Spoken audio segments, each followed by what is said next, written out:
आपले रेल्वे मंत्री अश्विनी वैष्णव सर ह्यांना मी काल ट्विट केलं होतं की आणि राज्याचे मुख्यमंत्री देवेंद्रजी फडणवीस साहेब यांनाही मी ट्विट केलं होतं की जे पालघर डहाणू ते चर्चगेट आणि डोंबिवली आसनगाव ते छत्रपती शिवाजी महाराज टर्मिनल इथे शिकणारे किंवा कॉलेजमध्ये जाणारे मुलं आहेत, त्यांना सुखकर अशी यात्रा व्हावी म्हणून 2 किंवा 3 डबे त्यांच्यासाठी राखीव ठेवण्यात यावे, जेणेकरून धक्काधुक्कीच्या जीवनामध्ये त्यांचं सुखकर असं प्रवास होऊ शकतं आणि त्यांचं शिक्षणही चांगलं होऊ शकतं, अशी मी त्यांची मागणी केलेली आहे. सिक्युरिटीसाठीच, कारण खूप गर्दी असते सकाळच्या दरम्यान आणि मुलांना चढता येत नाही आणि चढले तरी बाहेर लटकत असतात आणि त्यांचा हात सुटलं जातं आणि ॲक्सिडेंट होतं.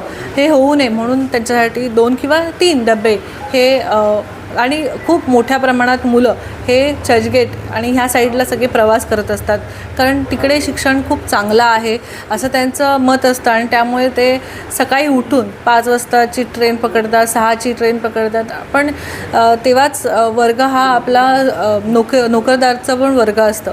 तर मला असं वाटते की खूप गर्दी असल्यामुळे त्यांना चढता येत नाही किंवा त्यांचे ॲक्सिडेंट होतात.